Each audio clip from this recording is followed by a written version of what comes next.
Okay, so for the snack itself, I have freeze-dried cotton candy saltwater taffy. That's so many things. Yeah, there's a lot of adjectives in there. This shit'll coat your teeth like nothing else. It immediately dissolve and sort of like I think it's like pouring molten metal into an anthill. Just get a perfect cast, and then presumably rot it from the outside. So is it freeze-dried cotton candy that tastes like saltwater taffy, or is it freeze-dried taffy that tastes like cotton candy? Skitch, do I look like a scientist to you? I don't know. It's just is it a ghost pirate or a pirate ghost? That's all I'm asking you. Okay. Now I'm pairing this with a nice vanilla draft nitro Pepsi Cola, which has written on it. Let me see the slogan here: smooth, creamy, easy to drink. Same. While we're still doing the bit where we ramp up to saying this is the half of the post-mortem that's to do with the away team, I do have to tell you a fact that is current and relevant when we record this, and will have been long forgotten by the time anyone hears this. Star Wars is trying to retcon jizz music. I saw that. It's Jats now. It's Jats now. It's not. They got rid of the jizz. It's too late. Bring me back my jizz, Star Wars. We already know you can't take it back. Frankly, they should just double down and call it cum music. So hey, we did it. Before we started recording, Laura said stop and drop and give me D20, and I looked it up, and there is merch that already on it. So unfortunately, Oh, of course there is. It was the least original thought I have ever had. oh, I hadn't heard that before. I thought it was pretty clever. It's one of those, like, in my head, I think I came up with... No, it's too good. I can't have done. So yeah, we're doing a post-mortem for the other half of the campaign, and Austin, I think the way you described this half of the post-mortem was, this is the half where you get to grill me about every decision I didn't really plan. Yeah, the first half was mostly just us talking about how much we love Bill Webb. I've already spent, 8 years talking about my DM style, my DMing techniques. There's nothing new to say there. I mean, we also talked about how the clown arc was the best arc. Yeah. Over and over and over and over again. Everyone loves the clown arc. That was very flattering. But yeah, there was nothing new to glean from me. But tonight we get to sit back and bombard you with questions and, just really Ludovico technique you and get all your secrets. So Yeah, this is the bit where I have to sit here and pretend I had any kind of plan at all and wasn't just like winging it. There was definitely a plan, I promise you. Yep. So you're in charge of this. I'm just going to sit back and answer questions. It's so refreshing. Look, I wasn't sure how much I was in charge of this one. Well, in that case, cool. I guess a good place to start with this is, hey everyone, how you feeling about this season now it's done? How'd you enjoy this one?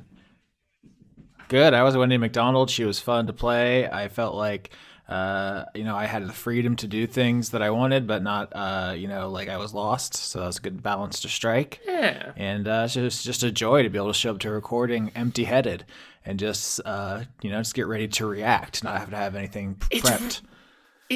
It's really nice to get to play reactionary characters and not have to plan shit, right?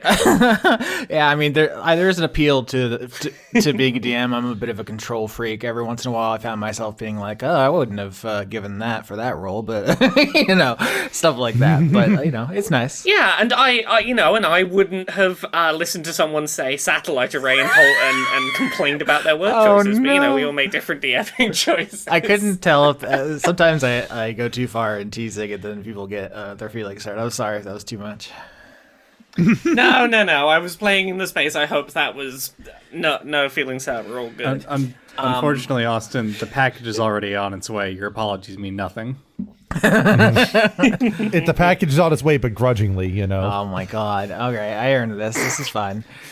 But yeah, I had a great time this season. I will say it was more stressful for me going into doing an entire season instead of the mini stuff with Dragon Quest. But I think that was more just me internally being like, oh no, I'm also playing a much harsher character and remembering that, all right, this isn't like the people that I've been playing games with for 10 years. I don't know how people are going to react to me torturing a disembodied head. The answer was, who cares? I will say this wasn't even a full season. You still only did half a season. It was more than last time, but you've never done the full sprint. It's right. Yeah, it's always an interesting thing playing with a new group of people and working out where that line is. It's a different thing altogether, finding that line, but also having to find that line for a nebulous audience that's listening and going like, does this fit the vibe? Is everyone going to gel with this? We'll work it out. Yeah, why are you all gotta be so nebulous? Yeah, for what it's worth, Dan, I thought you did a really good job of having a character who was abrasive that didn't feel like they didn't fit in the party, which is always a good... You walked that line well, of not being like, why would this character even be here? Right. Yeah. I mean, that's a real big point to your credit, Dan. It's like, somebody could make a character like Buford and kind of really lean into it in such a way where, like Laura alluded to, there's a point where people are like, why is this guy even hanging out with us, you know? But I think the combination of Bridget being there as a grounding element, but also just like the dynamics that built up over the course of our half of the season. I mean, Buford very organically kind of fit in well with the team, I think. Yes, continue to stroke my ego. But no, seriously. Don't worry. Well, listen, we're stroking your ego until season 13. They were just going to wreck you completely. I'm already internally panicking years ahead of time. I will say, this wasn't my original plan for Buford wasn't for him to be like a crazy murderer. I originally pitched him as like kind of like a little bit of a tough guy, but mostly just kind of space trucker Frankie. And then Austin went, Quinn already did that. And I went, okay, I guess I'm Adam Smasher now. Yeah, look, I'm going to be honest. The first way that Buford was presented to me was, does not care about the mission, does not care about any of the other characters, does not want to be here. And that is terrifying to hear as a DM, but it worked. It worked. Yeah, we'll talk more about the handoff after Skitch answers the starting question, but I want to get back to that. Yeah. And as for me, like, I felt pretty good by it. Like, it was playing as Max and then as temporary spurts as Cammy. Like, it was fun. Like, it was fun to do another character where I spent a bit more time working on backstory elements. I think that the way that you handle the backstory elements and added to them, Laura, was very fun. And it allowed me to have some fun surprises while all the stuff got connected over time. And I still feel like I need to rein some things in conceptually for characters that might be only around for half a season when I don't have quite as much space to unpack all, for example, the 4-myth encryptions, because about half of them were never even actually named on camera. Look, I did my best to let you get as much of your things you wanted to get in there. There was no world in which everything was going to make it in. I also will point out that the choice to make Evan the first encryption unveiled was a mutual choice with Laura and myself. I think we both agreed that was the correct starting choice. All I remember was seeing that pun and being like, that is the only acceptable place for us to start. That is the only acceptable starting point. Yeah.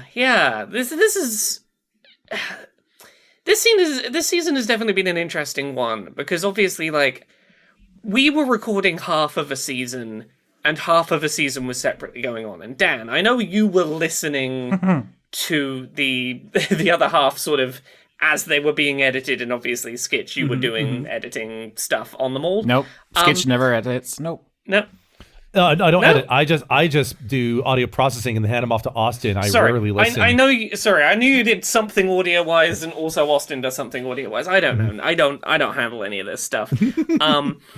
Yeah. Well, I guess in that case, like, Skitch, were you paying any attention to the other arc as it was happening, or no?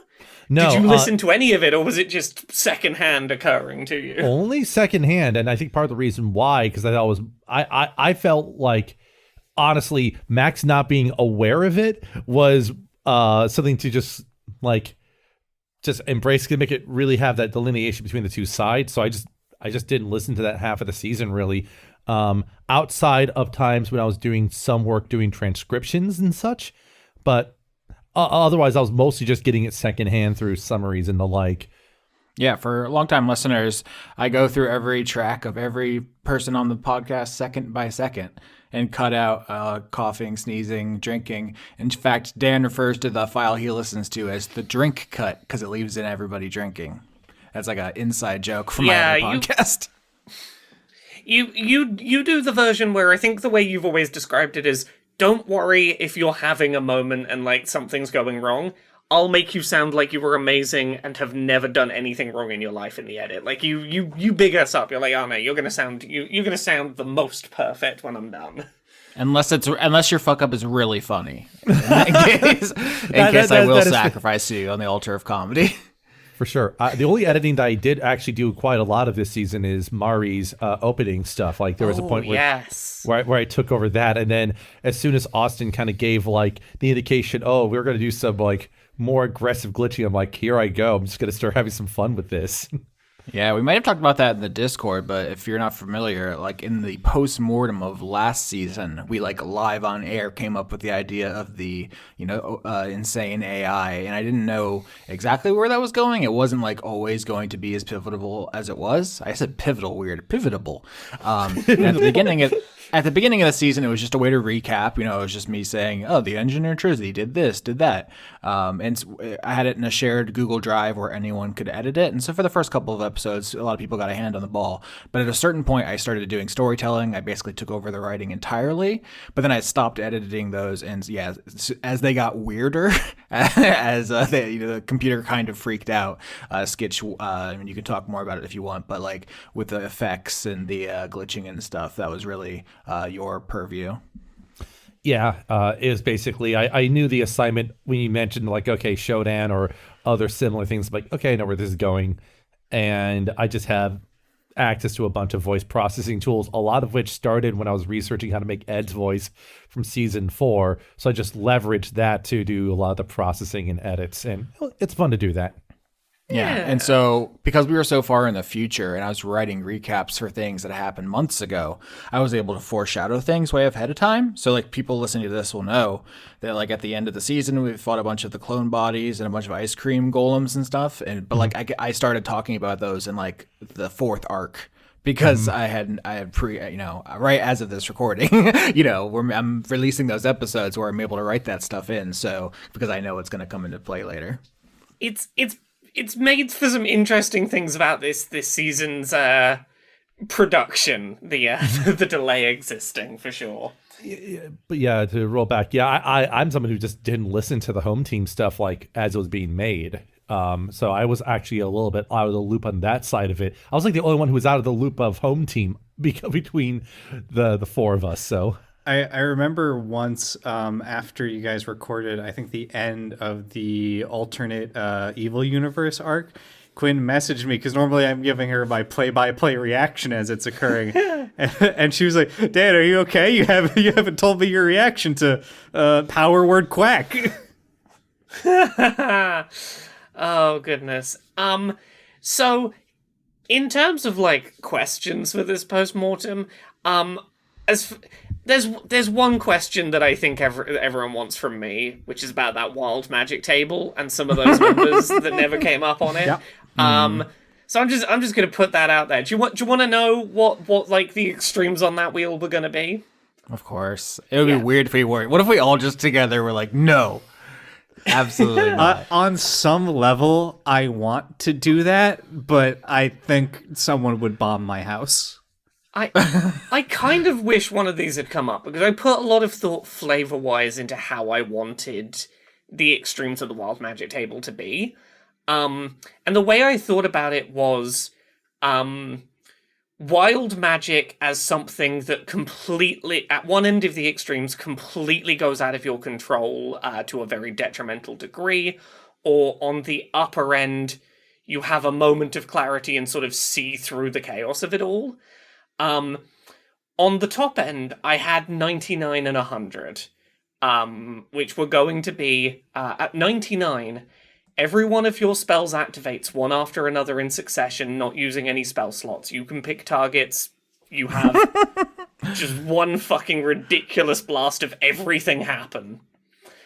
Which was sort of to mirror the one on the wild magic table, which was every one of your spells activates one after another in succession, but targets are random. You have fully lost control of the wild magic. Friend or foe could be in danger. Good luck. And the intention here was like, this wouldn't necessarily be so bad if it came up in certain situations. If this was in like a fight where there was like multiple little enemies around, there was multiple things that could draw those targets, it could have been really fucking bad in a situation where it's like, it's the 4 of you against one enemy. Mm-hmm.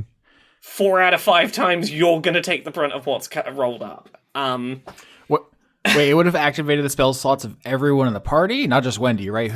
It was gonna be everyone in the party if it happened in away team.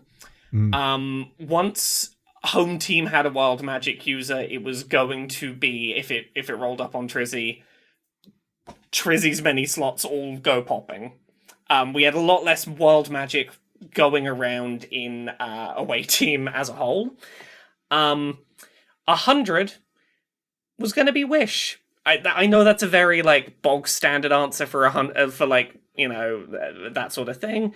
But the flavor I had and the way I was going to sort of pitch that was, you just have this one moment of clarity where just the wild magic goes from a force that rules you to one that you ruled for just a little moment. You get to sort of put your thumb on the scale of randomness, and Wish was gonna go. So that's sort of where I was thinking with the extremes on that wild magic table. Yeah, I wonder what Wendy would have done if given access to Wish. Because if only given access to other spells, which is something that Wish is often meant to do. Like if you play Baldur's Gate, Wish is very, very limited, I think. Yeah.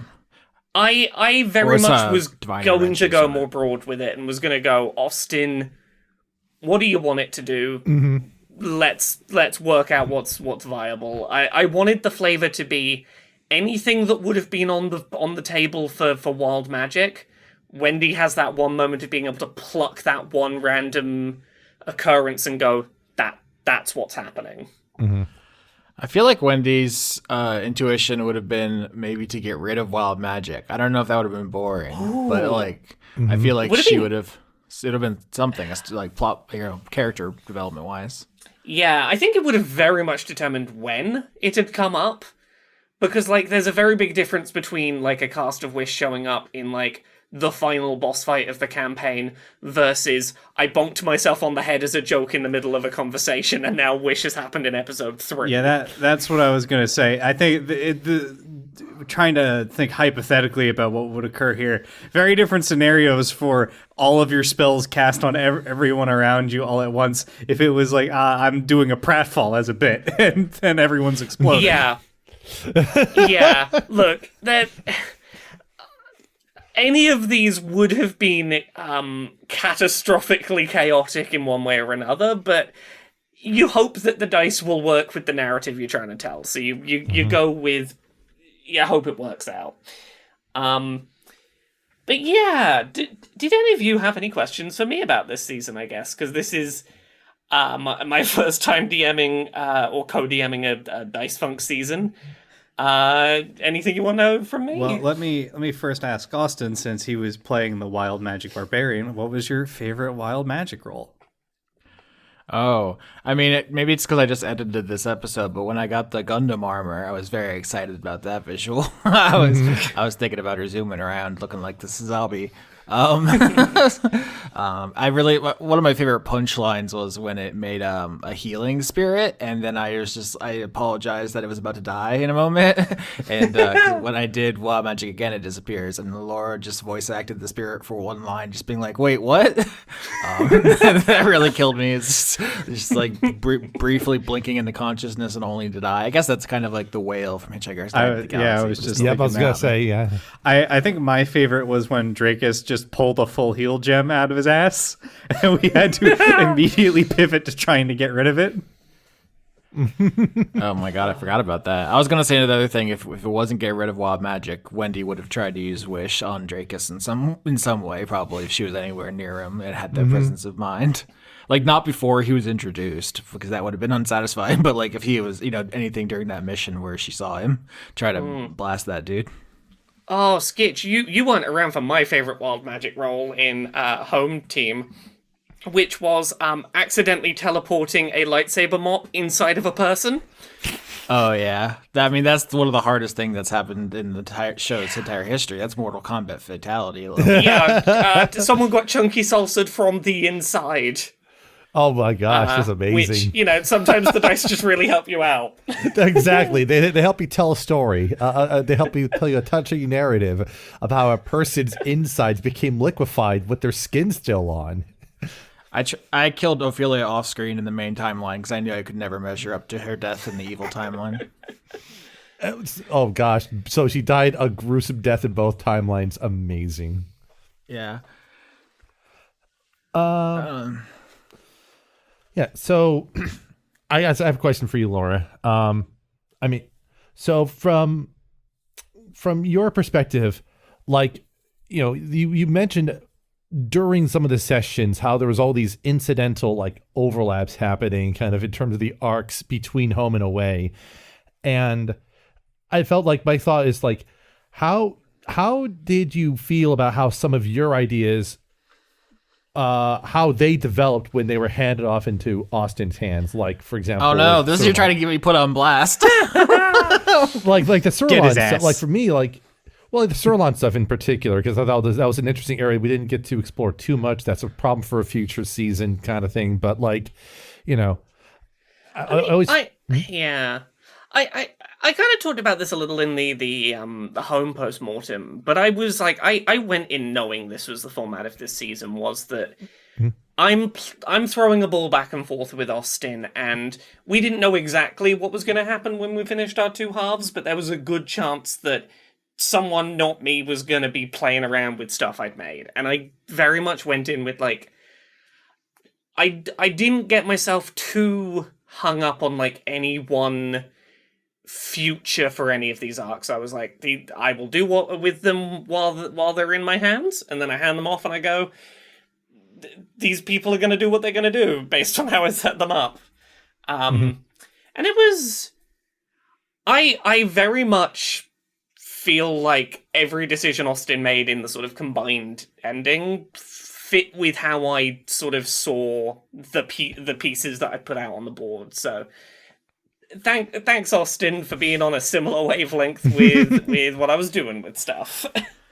Yeah, it's a really interesting writing challenge. It's not unprecedented. People do Exquisite Corpse. It's like a improv exercise where you start a thing and then hand it to someone else and they keep going. So, we're not breaking artistic ground here, but it did work pretty well. I think I was going to say throwing it back to the handoff, because I don't remember if we've told this whole story, but I was originally going to do this season by myself DMing. I was actually on a plane to Florida, I think, and I texted Laura and I was like, how would you feel about DMing half of this so I could play or something? I don't remember the exact thing. I think I just had like this idea of home and away already in mind, and I was like, it would make more sense that way.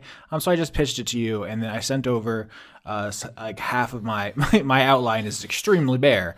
So I think I literally sent you 4 sentence fragments, which were. I think it was the first one might have been Peace Talks. Yeah, I have them here. So it was. You've got them. Yeah, go on, read them ahead. Yeah, literally what I said to Laura, I was like, you can do whatever you want. You can not use any of this. Use it all. I had some names in here too. It's just like you're in charge. But here's what I have: Beholder Peace Talks, Lycanthrope Space Station, Grey Kidnapping, Surlon 7 Samurai, which I really like the alliteration for. And most of that got used, a lot of it in a completely different way than I would have expected. But like Beholder Peace Talks, the Beholder was behind the scenes but never showed up.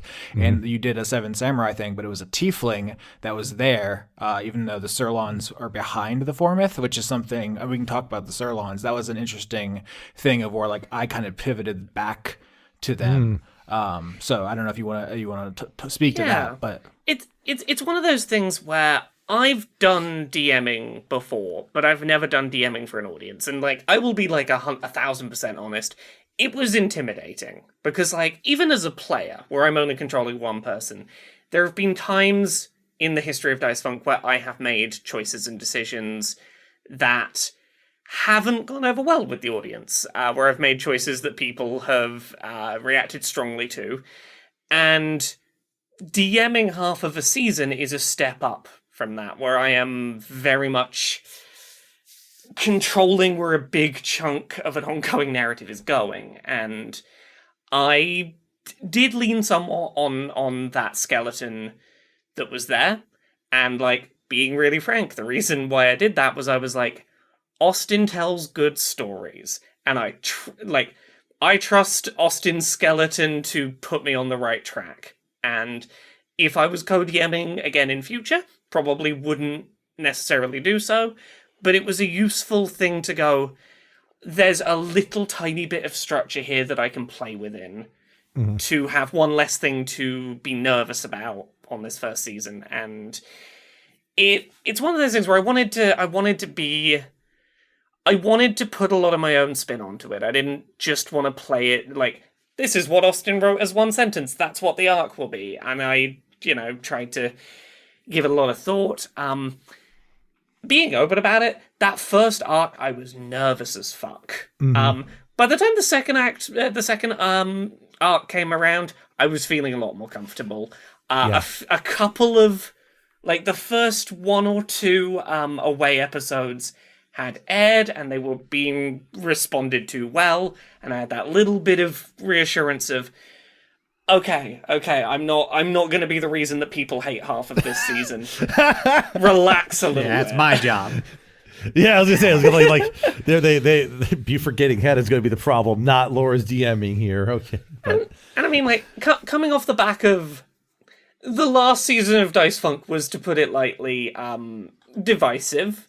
It was nice to just have that little bit of reassurance of, okay, people have started listening to my bit and they're still liking the idea of this season. Oh, thank God. Yeah, I mean, you did a great job. I think the Lycanthrope space station was a huge highlight for me. I was having a blast there. I think you can hear it in our voices how much we were enjoying it. But I mean, there was great stuff in all of them. So obviously, we all, I think I said at the beginning, we had a lot of fun, but it couldn't hurt to say again that we really enjoyed it. And we're talking about the future of the show, and I would love to have you back. We don't have a date nailed down. It's not going to be for at least a couple seasons, but if I have my druthers, you will be back. I've said as much. I've said as much to you that I will definitely come back and co-DM a season in future, because it was really fun.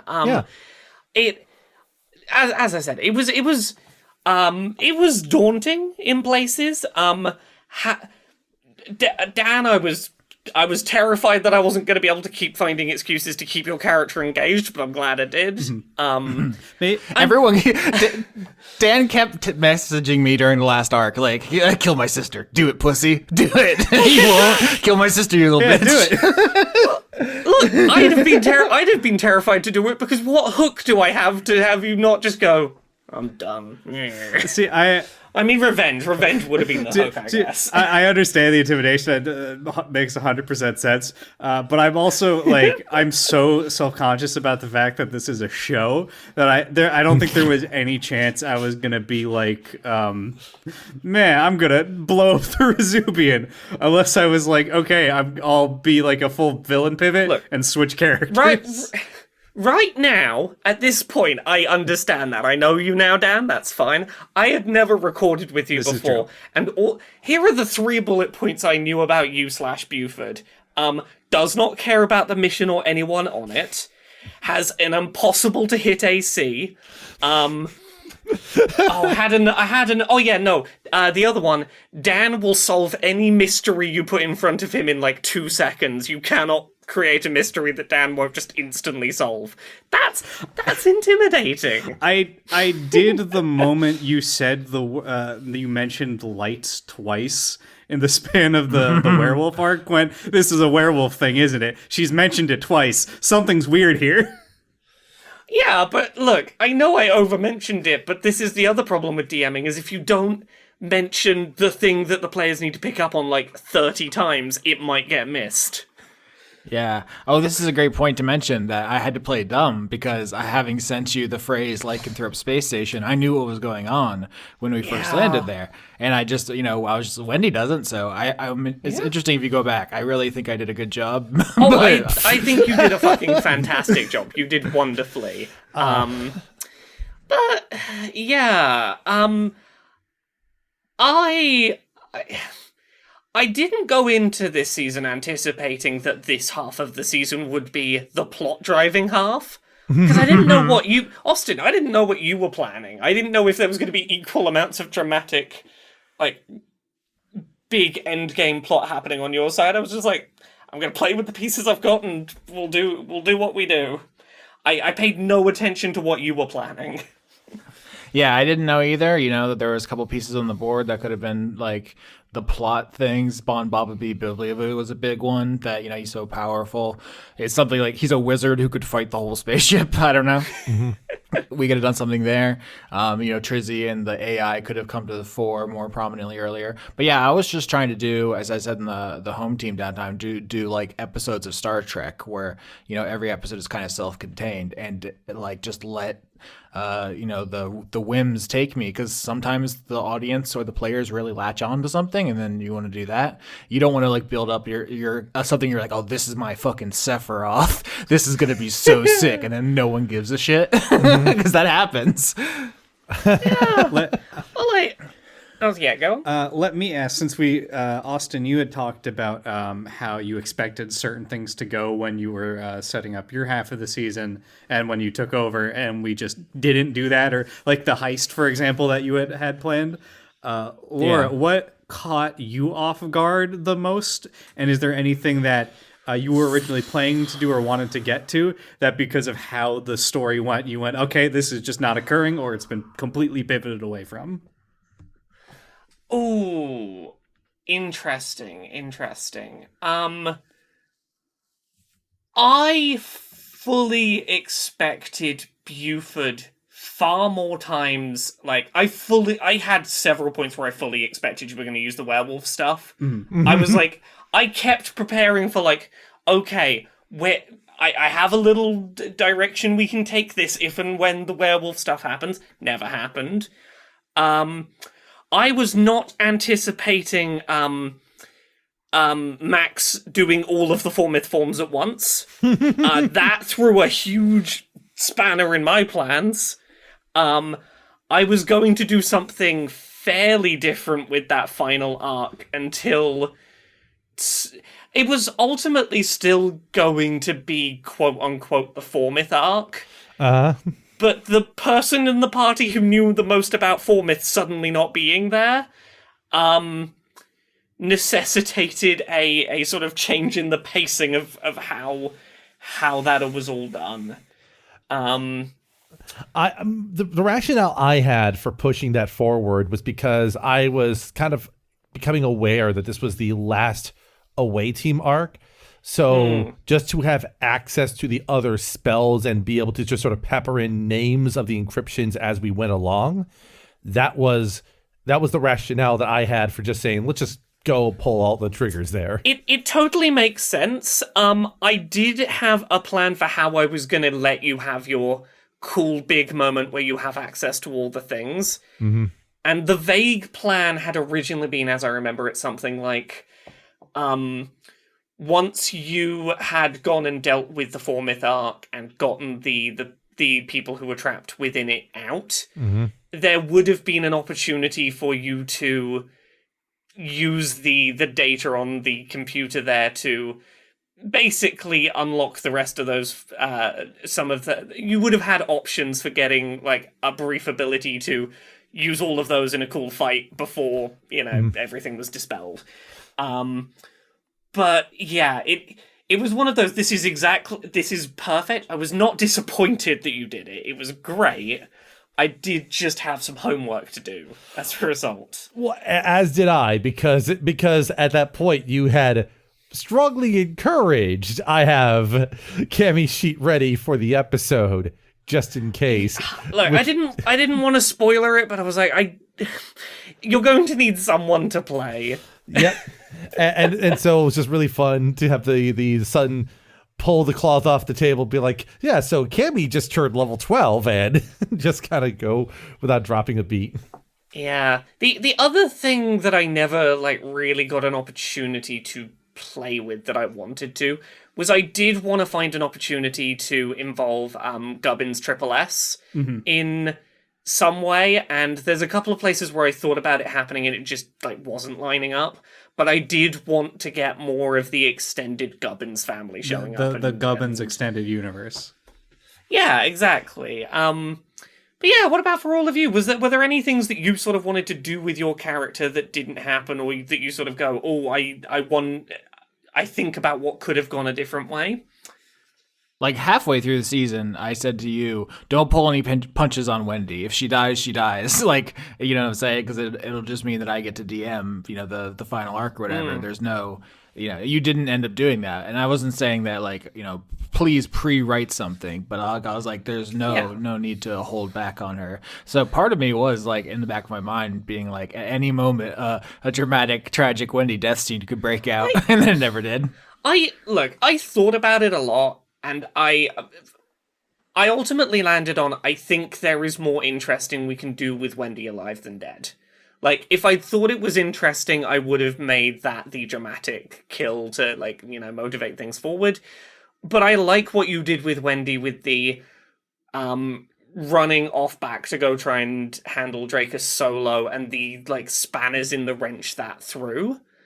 I felt there was more room without just going, and Wendy's... Because there wasn't anyone who needed a dead party member, really, to push them to be invested. Yeah, and when she ended up being the boss fight, and Quinn said, I cut her wings off, I was, IRL, making a big meme face, because I had no idea that was coming, and then, her everything after that was completely outside of my expectations, but... Yeah, so that's for me the big thing. Everything else, she got to meet, all the NPCs that I thought she would, and, she got to have cool moments and sassy moments. So yeah, I feel, you pretty much delivered every expectation that I had for the character. So I felt really good. Well, before I get into my feelings about Buford and what could have been, I guess for both of you, in the terms of what could have been, how do you feel about how Cortazar turned out? Hilarious, very funny. Perfect. Cortazar is my favorite NPC. I love him. Yeah, fucking love him. Honestly, it's so funny because he gets dumpstered in every appearance. But there's even one we ended up editing out because just things went in a different direction, we decided we didn't like. So there's actually a secret hidden scene of him trying to get involved and getting just slam dunked into the garbage. Yep, by me, in fact. Yeah, look, sometimes a character, you look at their sheet and go, by all accounts, you should be able to hit things. And they whiff every single opportunity they get, and you just have to play with the story that exists. Cortazar's beautiful, and I wouldn't have them any other way. I will say, on a meta level, I like that this was a season that involved, alternate timelines and changing the past and all that. And we had a couple of scenarios where I think Quinn and the other Post-Mortem reference a small scene that the two of us had recorded. And we had a couple things like that where towards the end of the season, we were finishing things up and we realized, it would make more sense if this occurred in this scenario. So we effectively have alternate realities recorded that just won't see the light of day. And I think in some ways that's kind of neat. Yeah, I mean, we might save this to the end, but I don't know what this season means for the future of Dice Funk. we may have fucking dumped our continuity into a blender. Mm-hmm. Look, Austin, for all the things I did as DM this season, I didn't greenlight time travel machine. It's true. That one is you. I don't take responsibility for that one. Yeah, we'll talk about it at the end. But yeah, anyone else want to get a hand on the ball? Regarding what thinking about what could have been with Buford, I on the whole am very, very happy with everything that occurred in it. Of course, I had my own preconceived notion of, okay, if X, Y, Z occurs, I should do this. And they're just the way my brain works. I'm always preparing, what am I gonna do in this next episode if Austin kills my sister, what's going to happen? Well, Buford's going to do one of two things. He's going to freak out. He's either going to hard commit to trying to do her ideals or whatever. I will say regarding the werewolf juice, we did end up using it in the epilogue to stave off the multi-clown vampire werewolf infection from Barry. But the way I was thinking about it was like, this is the last, like, you have 1 HP left. Oh shit, there is no other option button.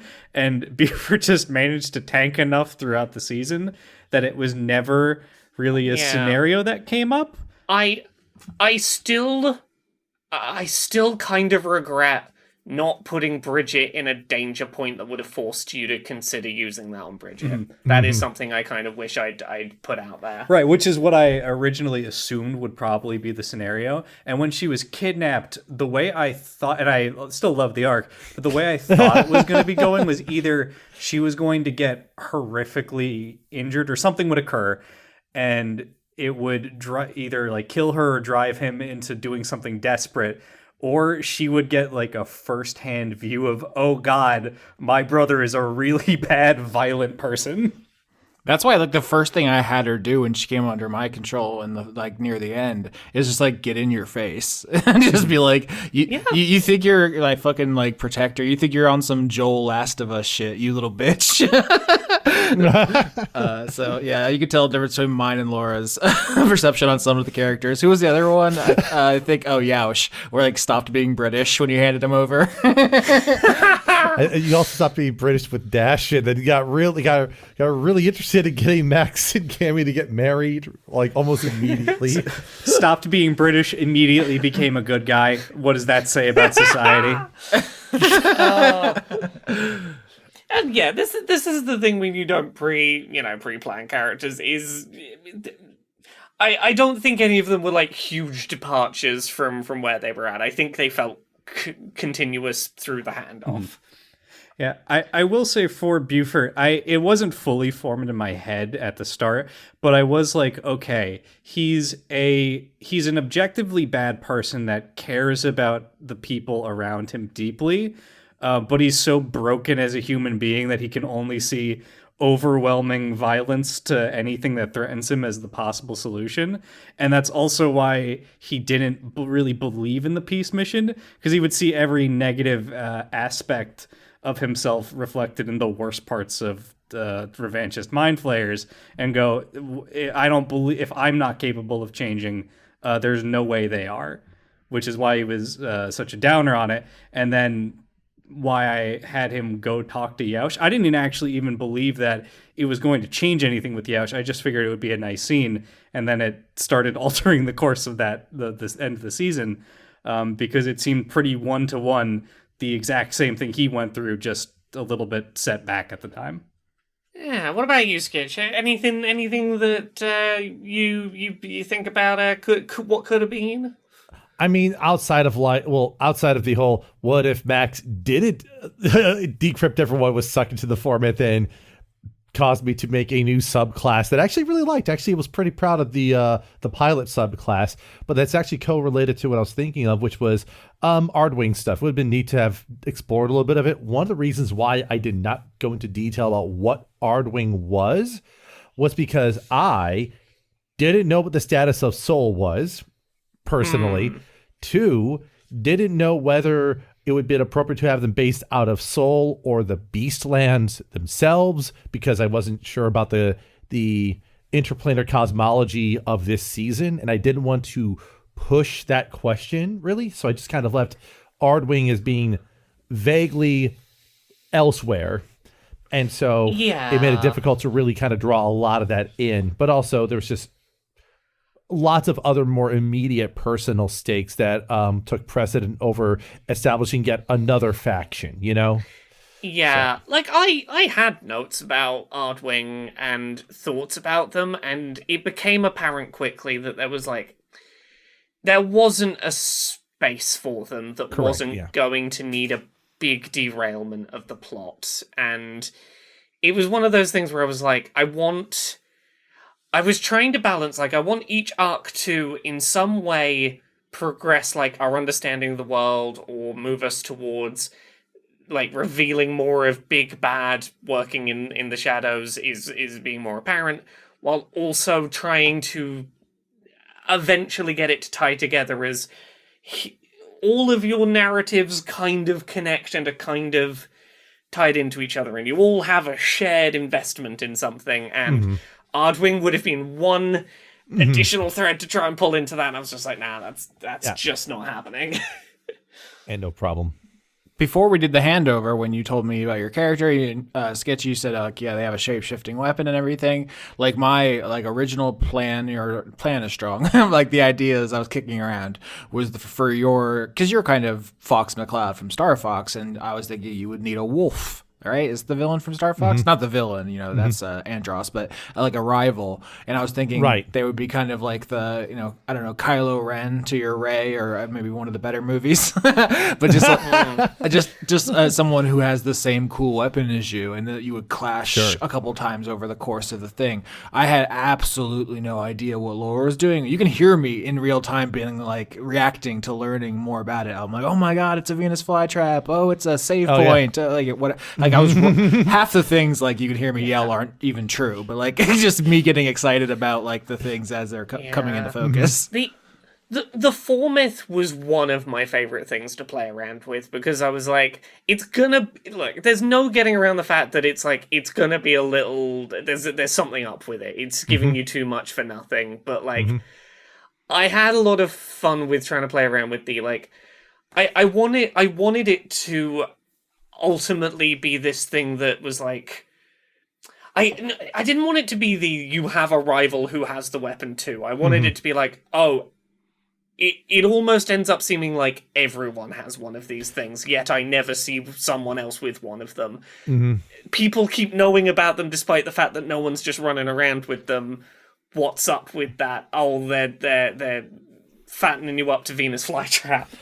Yeah, like for me, I thought of a merger. Like basically, I thought once the notion of like Dash Ina was put out there, which I still think a very good empty brain moment for me was misinterpreting Dash Ina, meaning that the person drew a line for their first name to indicate that the name was left up in the air, before realizing that Dash was actually her name. But when Dash Ina was introduced, I'm sitting here thinking, oh, is the end of Max's whole arc going to be that their mom has a Four Myth cube and they have to duel or something? Like, yeah, there was a couple of times in this season where like what Four Myth exactly was going to end up being could have changed, but again, a lot of that was determined right before that last arc started, where suddenly you'd been Four Myth absorbed, and I was like, okay, we gotta go into this right now. You still got me real good when you just revealed, oh yeah, there's a Warforged hooked up to that machine. I'm like, what? Okay. Yeah. Did you know it was fun to play around with your big pile of possible things I could do. I'm glad you had fun with it. And I appreciate your willingness for me to go like, hey, do you have an answer to this, or is this space I can just like fuck around in?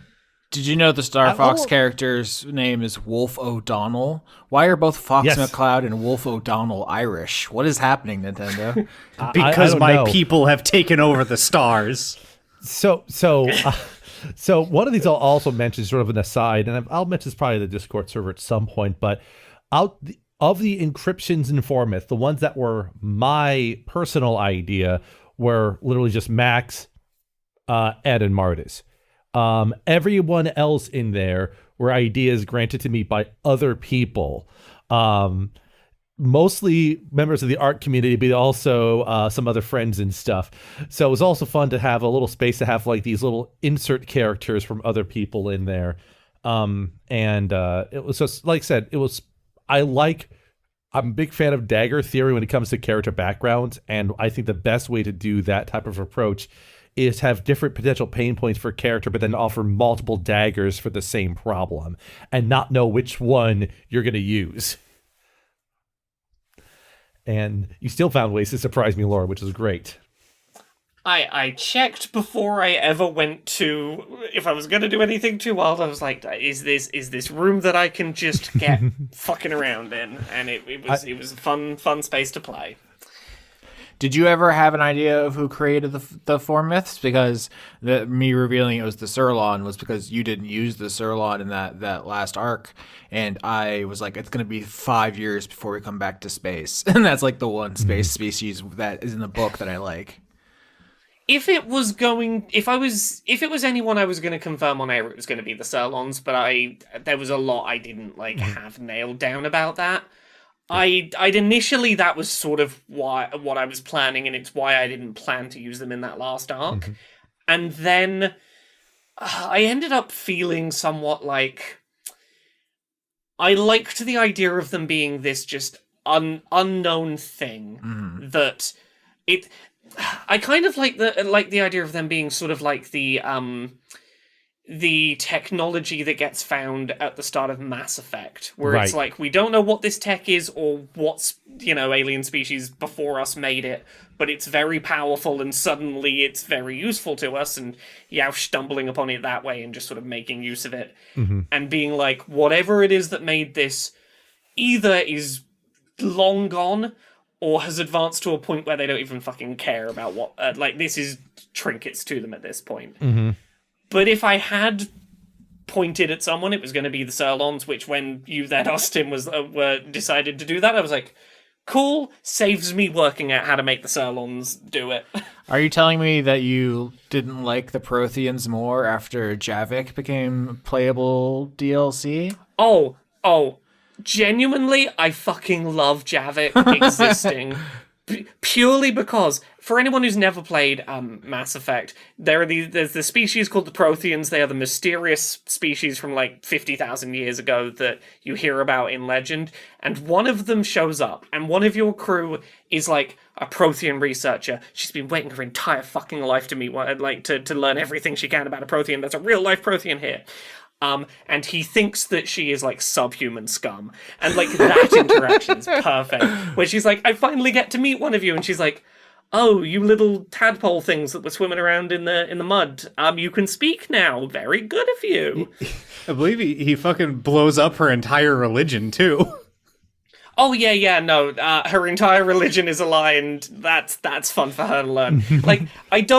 I initially didn't like meeting Javik until Javik just completely fucks up everything of Liara's deal, and I'm like, oh, this is actually really good. I just don't like that he's DLC. I think the character's fun. No way he should have been DLC. Should have been in the main game.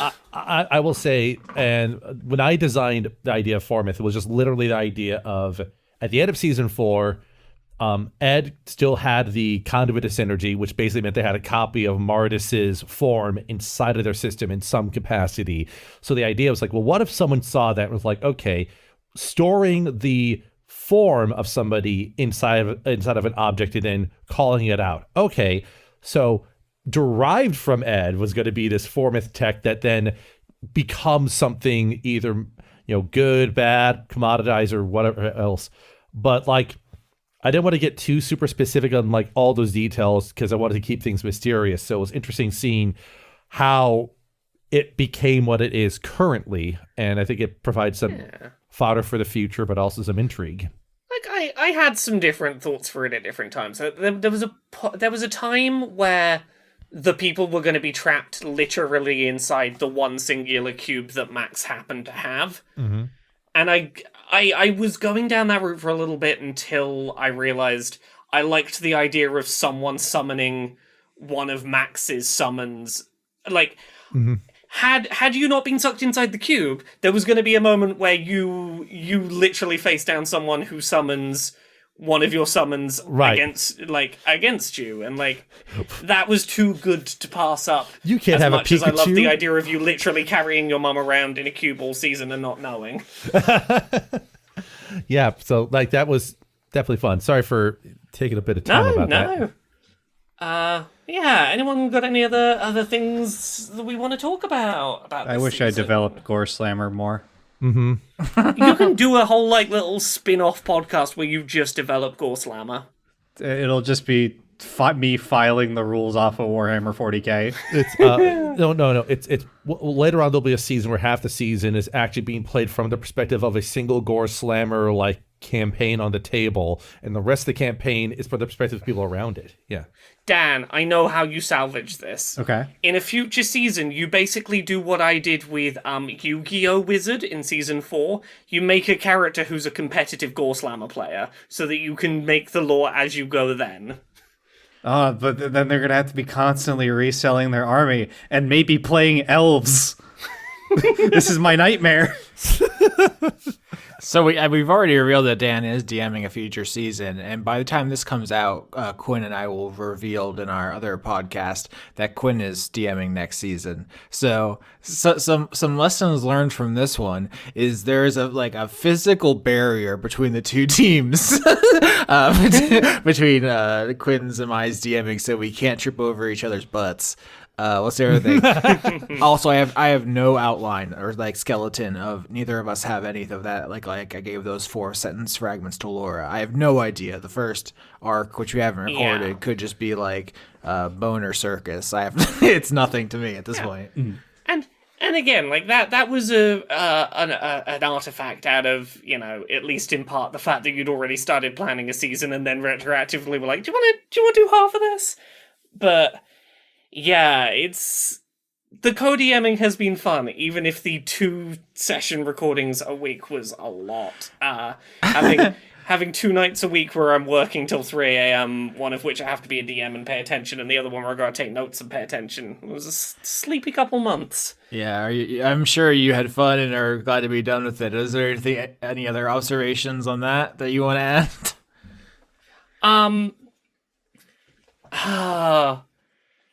It's really fun playing Secret Little Puppet Master in the background, and I would do it again in a heartbeat. Also, I got to help shepherd what was it? Robo perverts, cyber perverts. Cyber perverts exist now, and therefore, this season was worth it. That was, I guess, going back to what ifs, I was seriously thinking about, what if I didn't just do that with the head? Because originally, this wasn't going to be something Buford brought on the ship with him. It was I just was thinking about what is the worst thing he's ever done to a person and what would make him do that, because I wanted to try to think of where is his limit as a character. Mm-hmm. And I came up with that as a backstory note. And then the conversation came up in the first arc of, illithids want to taste real pain and suffering.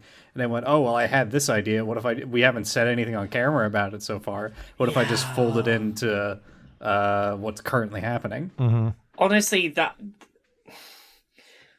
I had no idea you were going to go there, and it made me so happy having yet another wrinkle to integration that I could throw into the world building and just be it's quite difficult to integrate societies that haven't previously integrated, that have diametrically opposing cultural beliefs. Hooray for consequences! Yeah, I was thinking about, as you just mentioned cultural beliefs, the thing I was going to bring up during the Surlon part is a conversation Dan and I had about mind flayers. You were mentioning that you would like them being, more Lovecraftian, which is to say, hard to understand the human mind, that's driving me insane because I looked at it kind of thing. Yeah, a squid, oh no. But I had been playing the mind flayers, basically since season 3 as just people, but with kind of mostly human thought processes, different drives and different beliefs and stuff. And so one of the things I did with the Surlon, because they're basically off screen the whole time. I think you glimpsed one at the end, Max, but yes. I was trying to put that energy there, and these things. I think I had the scientist or the psychiatrist Jenny say they're less like people and more like radiation. Was just the idea that you can't even begin to understand where they're coming from. They want to eat live screaming people. What kind of common ground could you find with them? And that's just a detail from the monster manual. So I was just trying to extrapolate from there. Mm-hmm. Yeah, and I guess that's a preview of what maybe some things in season 13 will be like. I like when things are really different from people, because me personally, I actually like putting humans in D&D games. I know like in recent years that's been sort of gets like poo-pooed as being boring. But I think there is a just undercurrent in some like D&D settings where when everyone's like a wacky weird race, they just kind of feel like people with extra stuff stuck onto them. Sure. And that doesn't become as interesting to me. Whereas like if they don't function like people, they don't have the same needs, like viewpoint for reality or even like moral systems, just at a basic level, it makes it more fun to play around with for me. I entirely get that as someone that like really wishes Mass Effect would just add a fucking Hanar party member already. Get their asses, Laura. Fuck up the Mass Effect writers. Right. But like, I also like when it's like, hey, species is not a monolith, and there are going to be some that you can relate with and some that you just don't fucking understand what their deal is, and that both can exist within a species. Romanceable Elcor now, BioWare. You know what, that I agree with. During the making of this season, BioWare, I like imploded. I don't know. By the time you're listening to this, maybe there's been more developments, but it's not good over there. I don't know if you've been keeping up with all that. Mm-hmm. Oh, I've been keeping up on it. But yeah, so I tried to get a little weird with the beholder psychology. Like Yaush was just like, I don't understand the idea of loving a child. I don't understand how you don't understand my motivations. But then you all just kept yelling at him. Like this is an Austin problem. It's hard for me sometimes to stay in villain mindset because I have this, I don't know, knee-jerk reaction to try to be the reasonable one, you know? And so when people give me the kind of pushback or they're like, oh yeah, but that's villainous, that's evil, and then I have to be like, is it? Why am I doing this? I'm sorry, I didn't mean it. Yeah. And so yeah, Like It's funny because I think I said it in character several times that Buford basically flat out agreed with everything Yaush was doing. Like on a certain level, because like if I wasn't part of this peace mission because I care about what my sister thinks, he'd probably just have been doing what Yaush did because he would see mind flayers, at least at the very least revanchists, as an endemic threat to everything he cares about. Yeah, I liked his psychology. Maybe we should talk about Yaush some more. I think it's a really interesting character. But I just for my part, I just thought it was funny when there's a scene where you're like, oh, your plan is bad and it sucks, and then I think you rolled or something and you did really well. I didn't know what to do. It did eventually get us to Hot Dog Family, which I loved. But I really went into this season. I mean, before the handover, I think I just had Yaush as the top name of the list because I was just like in love with the idea of a beholder villain. They're very strong. They have a weird gimmick with their dreams and stuff. I thought it was really cool. So I was like thinking about that the whole time. Laura built him up in a really cool way. And then there was those talks where he was just like sitting in Dot's bed bleeding everywhere, just be like, suck my balls. And you all just refuse to let him be the villain. Look, I tried so hard to create a villain that people could look at and go, that's a villain right there. I really, really hope they die. Yeah. It was really cool. Also, I didn't give Laura any details. I literally, on the paper, it says Yaush, parentheses, beholder. So all that stuff with like the tap hole in his brain and he's lasering himself, like that was metal as fuck. That rocked. Yeah. I was extremely into that. Yaush was honestly the first like thing I nailed down this season that like I had a really clear idea for was I wanted a beholder who wants nothing more than to be alone, but realizes, but does not have that option, and is sort of forced into realizing symbiosis can be useful even if I fucking detest it. And I was so happy with that. I was like, I have somewhere to aim for. Oh man, beholders are fascinating, especially in the context of like, it's one, they have the economy to fight up against a party of people, so that helps a lot. Also, it's wild when you're like, oh man, I got all these things to help my armor class. All right, roll saving throws, bucko. Here we go. See, that's I guess that goes into, you had asked in the other Post-Mortem, how did you feel about your characters mechanically? I was like 50-50 on Buford the entire time. Part of that was because halfway through the season, I realized I left out 2 of his skills when I built the character. That was a problem.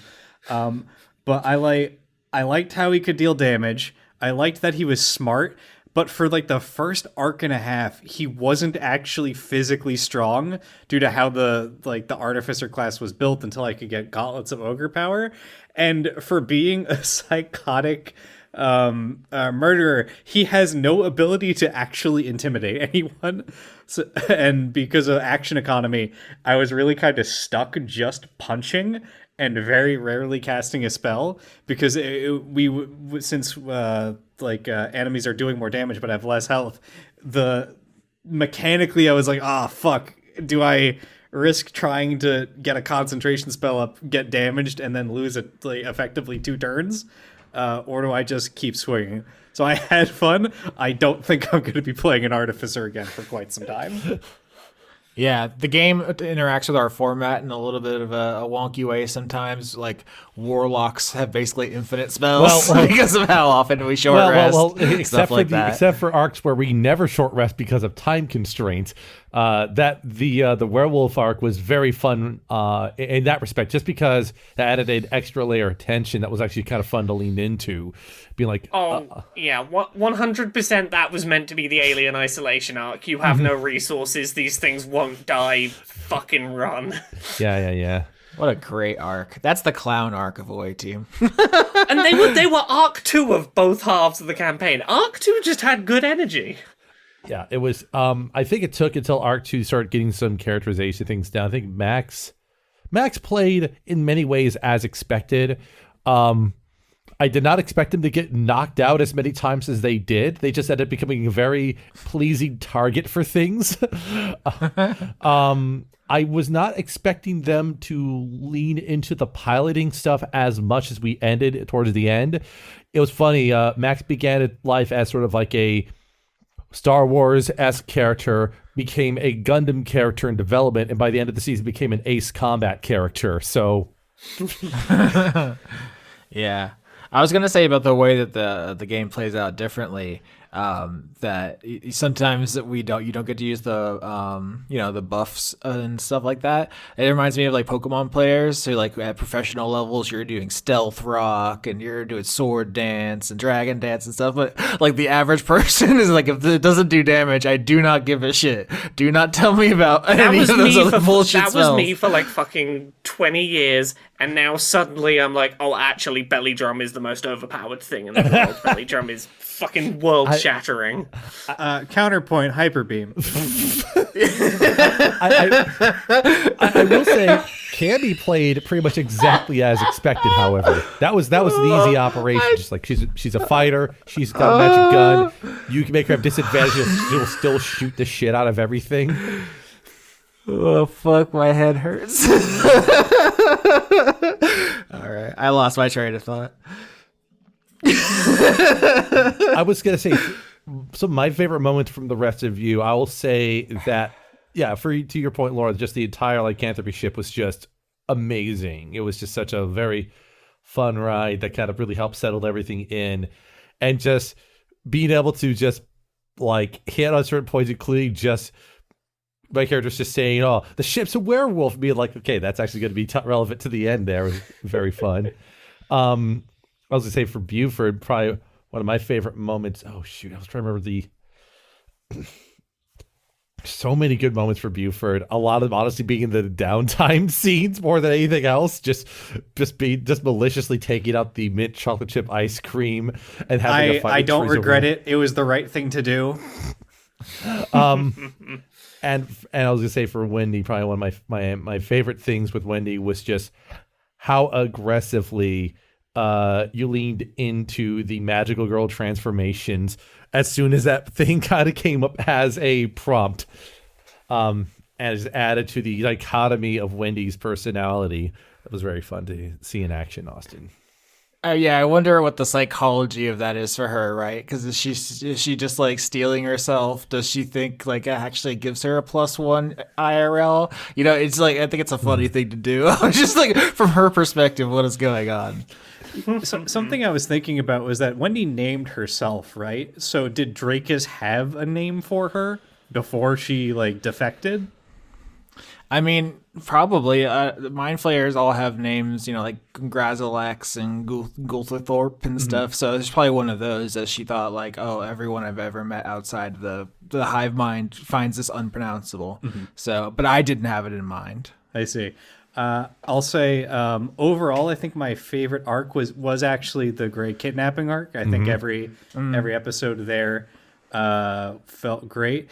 Outside of the away team specific, after the joining, I think it's honestly a toss up either between the Yaush redemption episodes or just the part at the end where we were doing the actual negotiations. I really enjoyed the week I spent just thinking about how do we unfuck this like political situation. Yeah.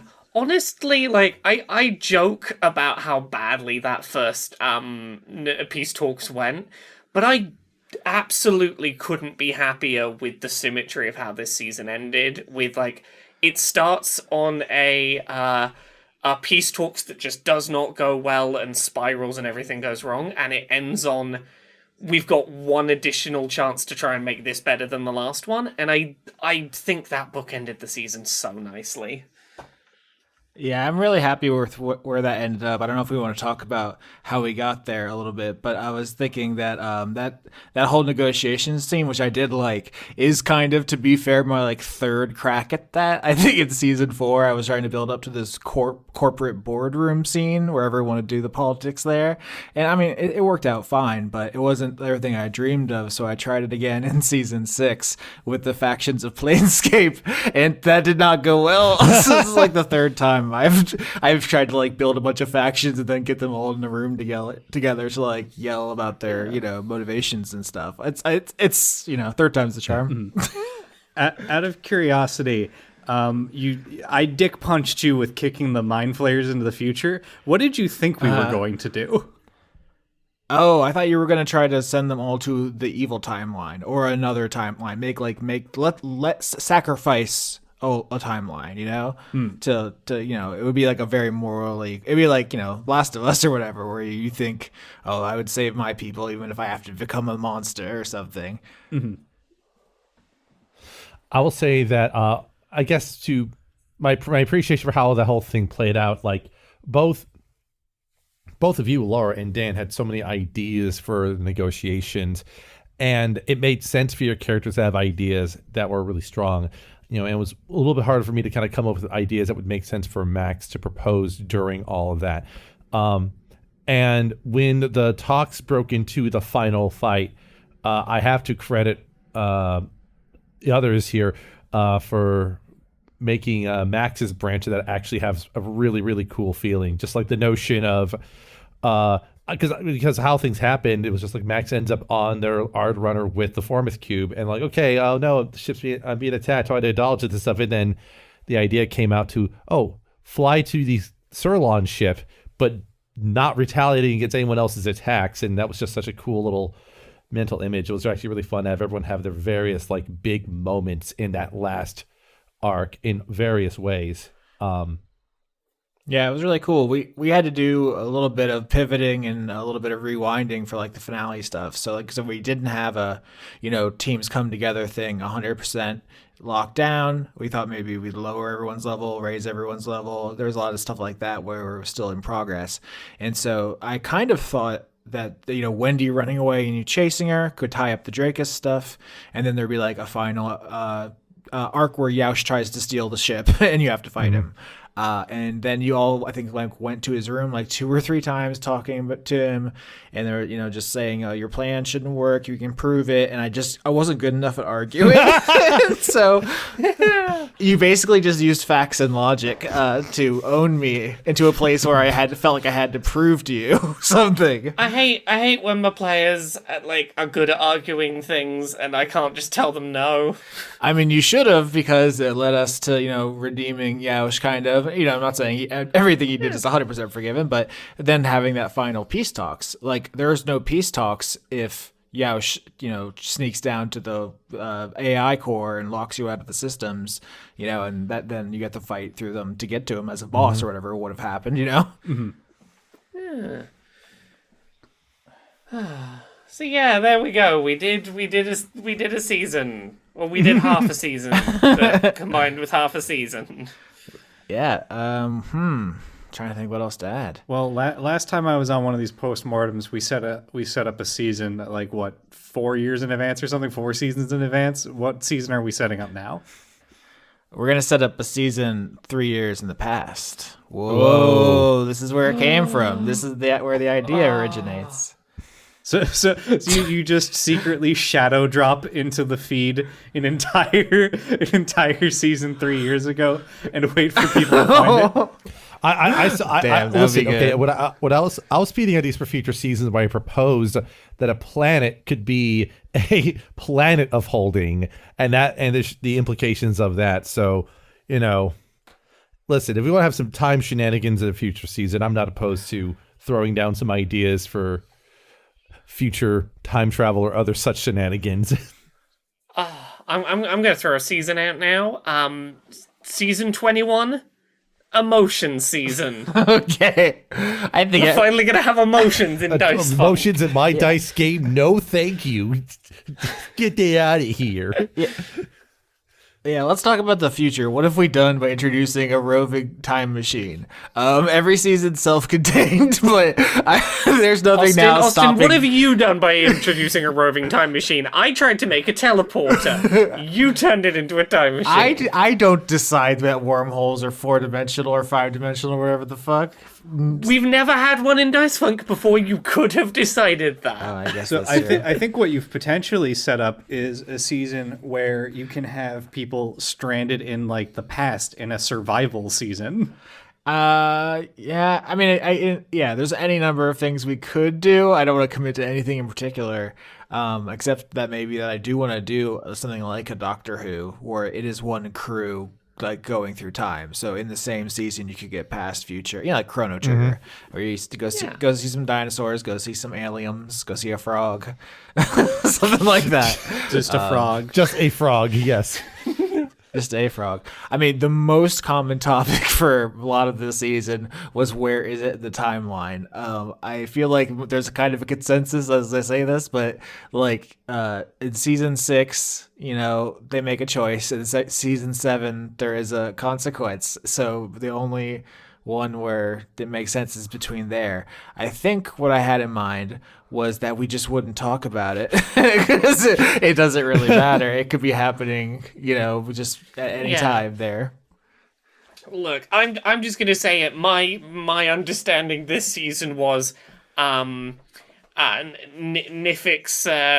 kind of maybe blew up the world tree, and season 10 sort of happens right then and there, basically. That's sort of where it was in my head. No joke. If I didn't commit to the wormhole going through time, which wasn't always, 100% set in stone, another thought I had is if you do just go back, like, so you appear in the sky over the characters of season 9 or whatever, right? Like there's like or post-apocalypse or whatever. It's just like, oh shit, there they are. I don't know. I just really don't want someone who's only listening to this season to be completely ejected from the story, like into the windshield. I think that makes me think, like, what would Buford have done knowing that no matter what, his family is just gone? I think that would have sent him on a real weird emotional journey. Yeah, it's tricky because I wanted to also, I said before, just do a Voyager homage, but also if Soul is accessible, why would you basically people be on this peace mission, not immediately peace out when beholders started coming at you? You would leave. you would they would send in the Marines. It wouldn't be you. Your characters wouldn't be relevant to the story anymore. Does that make sense? Yeah, I think so. Like, so that was part of like Buford's motivation for going to make sure Bridget didn't die. It's like, okay, this is a Mind Flayer civil war. Mind Flayers can do just scary shit in general, and then couple that with like more factions coming in to blow everything up. But it's like, yeah, this is no longer a place for civilians.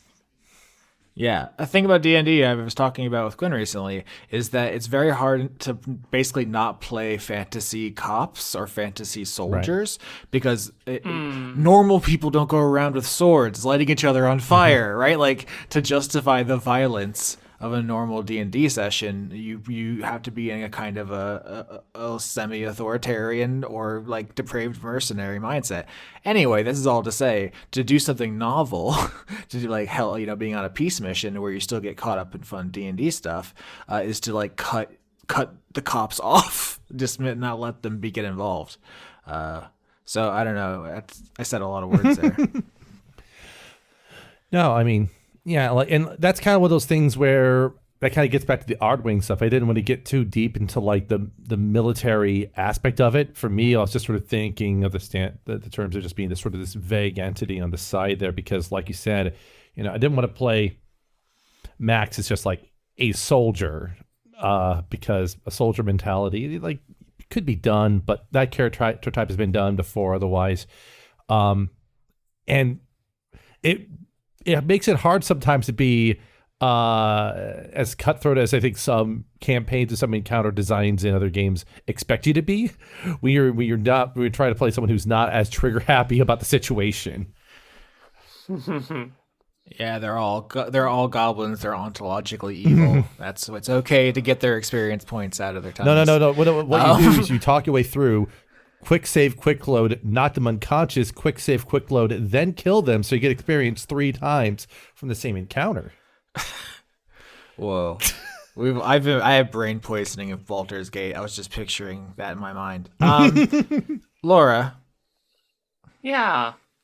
This is a good time. Who is your favorite NPC to play? We always ask about favorite NPCs. I'll give you mine. Drakus is so scary. So scary. Mm-hmm.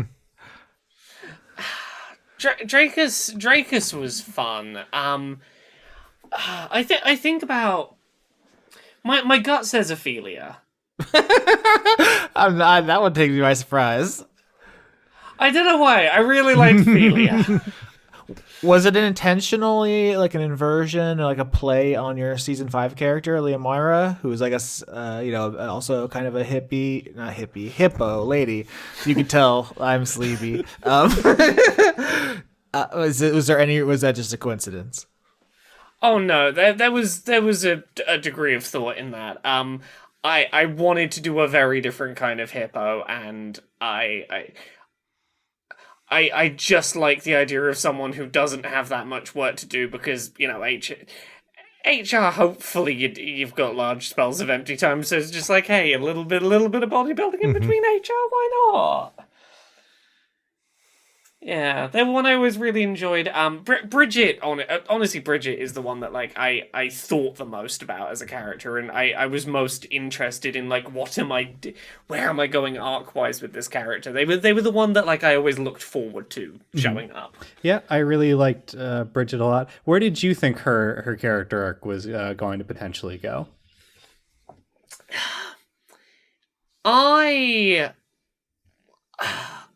I was building up with the thought that it was going to end in conflict of some kind, and whether that was going to be, I am furious and horrified at the terrible things you've done, or I need you to trust in me more and let me do the stuff I'm here to do and to give me more freedom.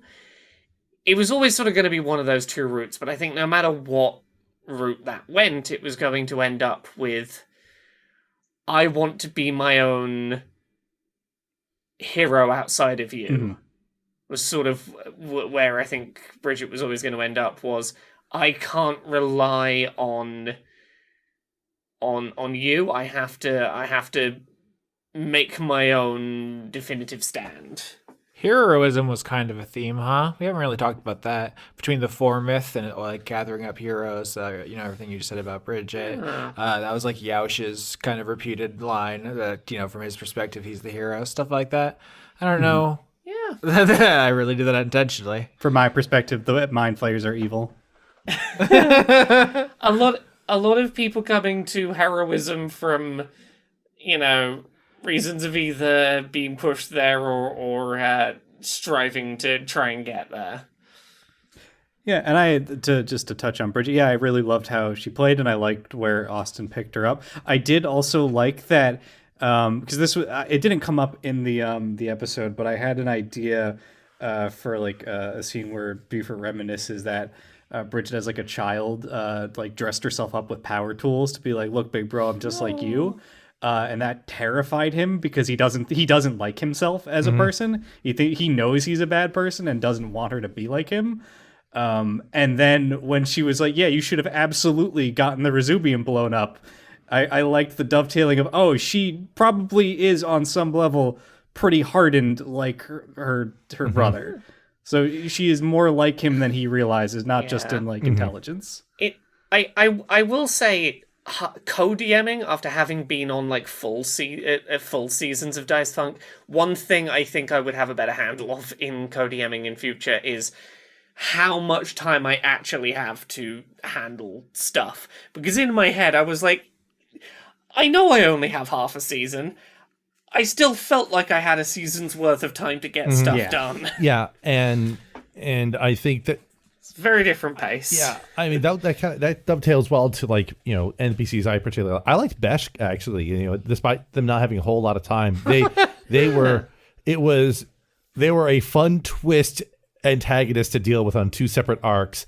But I have to, you know, just give a special shout out to how you handled Cammy, because I gave you a lot of leeway with how that character, and not only that, but also what was the nature of Max and Cammy's relationship. And, you know, it was a lot of fun to see those two kind of develop over the season into a clear unit. It was, I was very happy with Cammy's sort of growing arc of growing confidence through the season was really nice.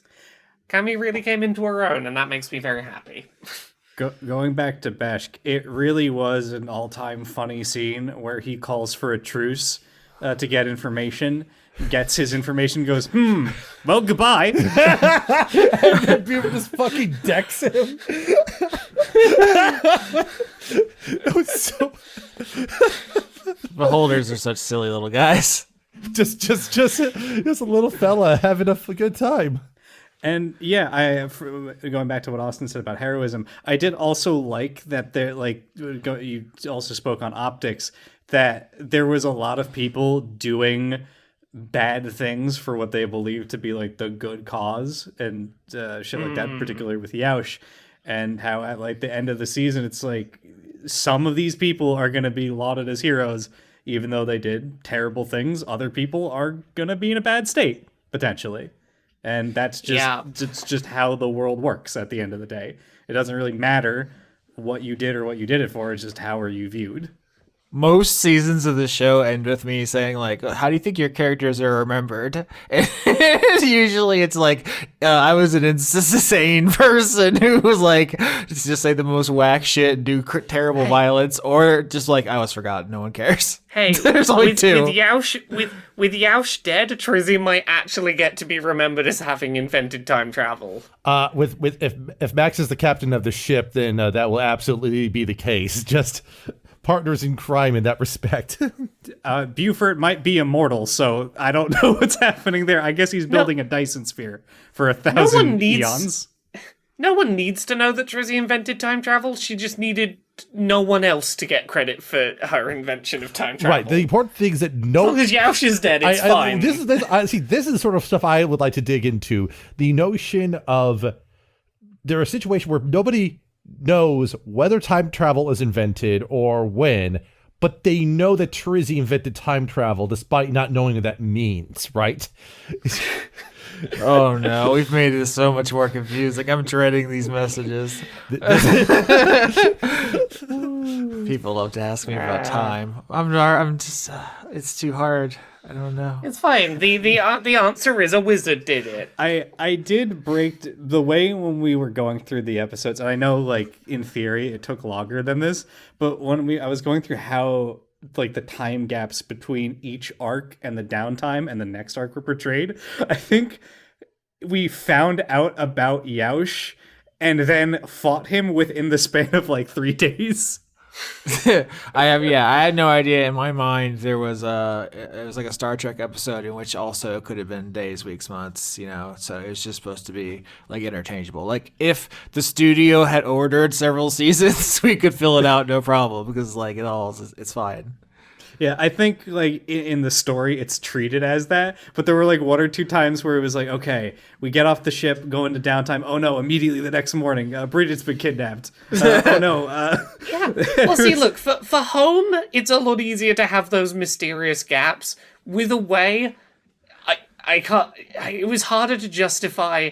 And then you all sit around not really doing anything on the ship because you're the away team, so you don't do home things. There had to constantly be, there's another reason you have to leave the ship. Yeah, that did seem like when we were going through it, like a limitation that you had to deal with, that we can't be on the home team, which means that it's harder to have like repeat NPCs in a way outside of Cammy and Bridget, and then later on Cortazar. And we always have to. It's one of those things where, like, yeah, if the away team was on ship during the Cloud arc, all of those clowns would be dead. Well, that's the problem, is I don't know what any of Austin's home arcs are, and I need to be like, I need to get you all off the ship ASAP so that no matter what Austin plans, you aren't here. You have to be gone whenever things kick off. Your time here must be limited. You see, it's so hard. My job isn't bullshit. Honestly, it was really fun doing the co-DMing this year. Weird coincidence, this year was also the year that I wrote a novel with my lovely wife, Jane, that was co-written in a very similar fashion, where we would, like, contributing a bit and then passing it back and writing a narrative together. This was just a year of me co-writing stories, and that's been fun.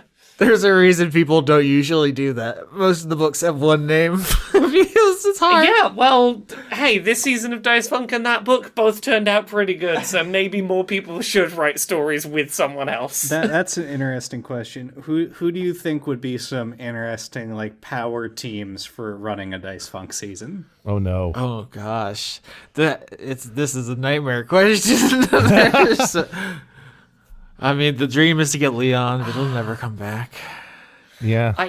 I'm trying to imagine a Dice Funk season DM'd by Skitch and Dan. Oh no. Because I feel like those two halves of the campaign would very much be like, here's Skitch's lore corner, and here's Dan with like, okay, here's some wild shit and a lot of fights to do. Here we go. There's going to be a lot of weird lore if I'm writing it. I've done a lot of prep work for 13 already. I mean, I have some jokey ideas in my head about what... See, this is the type of jerk I would be. I've mentioned this idea before for a one-shot thing to do at a convention, but it'd be a game in which each character is from a different gaming system altogether, all playing in a unified campaign. So if there was a Doctor Who season, my idea would be for each character to be operating under different rules simultaneously. Oh, you are a demon sent from hell. I haven't told you about my favorite thing on the Wild Magic table that never came up. Oh, what is it? Switch to 4th edition. Oh no, please, wilder than that. Austin, I at points had an alternative character sheet for you prepared. That was made using an entirely different tabletop game with an entirely different character sheet that could have been thrown at you. Oh my god, now I have to roll motivity? What's that? Yeah, but like I said, like that would be one interpretation to express characters from different times, would be to actually have different mechanical frameworks for each of them, and I'd be the one that just has to deal with keeping track of all that stuff, you know? I think the way you could probably sum up co-Skitch and Austin, co-Skitch and Dan run D&D game is Skitch's side, people going, oh wow, I really love this last arc, it was great. And then my side being, please make the pain stop. What are you talking about? People will be just living in your world, you know? Get away from me! I'm scared. Oh my god! I should not have taken those edibles at the beginning of the recording. Should we let you all? Should we leave the season here? We've escaped. We're free. I felt like I had a bunch of things to say and I can't remember now. That's okay. You can say them in the inevitable third part of the post-mortem when the season ends and people have questions. I will say just thanks again for letting me get away with a lot of self-designed bullshit on my part. That's to both of you, Austin and Laura. Look, your character was still gonna be punchable if I needed to. It was fine. Max was more than punchable. Good God. Alright, should we wrap that? Season 13, folks. Get ready for the Skin King. You fucking bastard. I don't know what that means yet, but I'll find out in about 2 years. You're a fucking Dark Souls character.